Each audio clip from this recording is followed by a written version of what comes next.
Hi everyone, welcome to the Gold Coast Art School YouTube channel. My name is Jess and I'm here today to show you how you clean your oil palettes. So one of our students has very kindly donated her oil palette. She was painting a beautiful picture today. So I'm going to show you how do you actually clean this thing so that you can reuse it next time. So number one, if you have been using your palette and you've been mixing up lots of colors and you actually want to save them, like you don't want to chuck them out into the bin, then we have a video all about that, but it's very, very basic. All you would be doing is scraping, okay? You can scrape this up and put it into a little container, which you can then put into your freezer. But do watch that video because my dad did that video and he really goes through all the step-by-step things that you need to know. But what if you do not want to save any of this? You just want to get rid of it, chuck it out. You don't need it anymore. It is ready to clean up.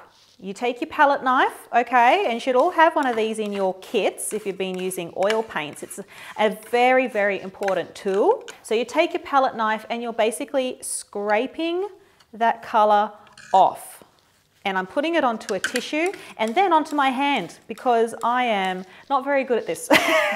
What some people also use is a bit of a cloth as well. So if you don't want to use a tissue and waste lots of tissues, just use some cloth.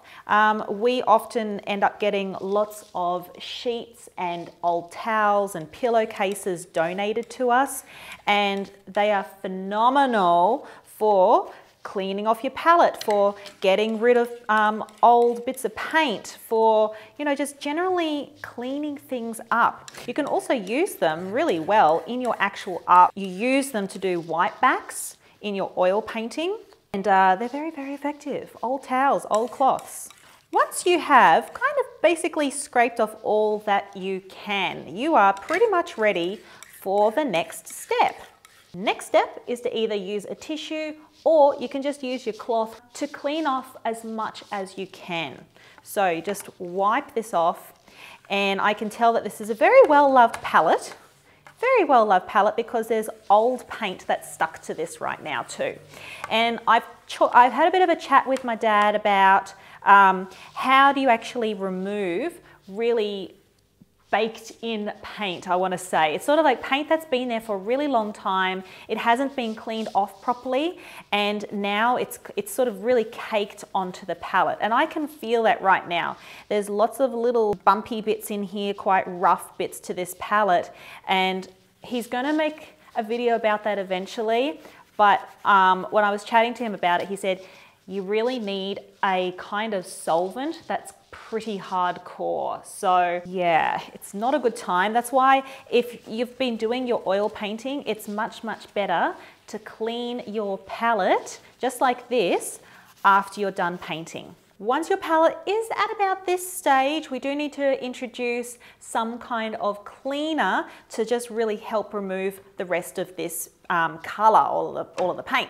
So what we tend to use, we just use mineral turpentine. We just pick this up from Bunnings, which is a really big sort of hardware store here in Australia. But you can just, yeah, go to any kind of hardware store that you got around you. So get a bit of a cloth. You could maybe use a tissue, but probably just use a cloth. I'll just use a cloth. Okay, so just a little bit of a bit on there, a little bit of a bit. Do you understand what I'm saying? Okay, and then you just want to rub and wipe this off.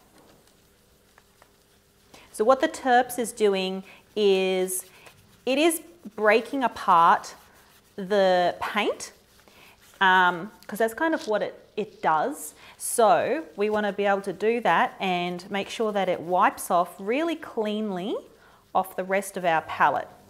And now you can really see this palette, right? You can really see that it has been very well loved, that there's a lot going on,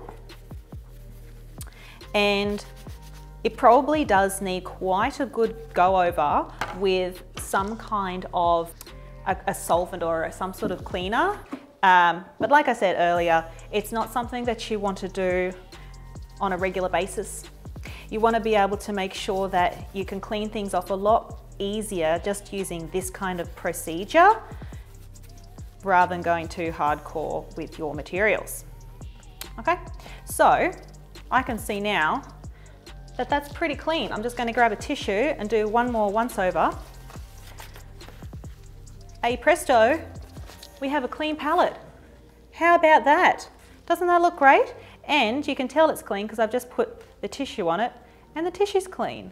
Hooray, hooray. And we have so many different palettes here that the students use, not just these square ones, but absolutely massive ones as well. They can all pretty much be treated the same way.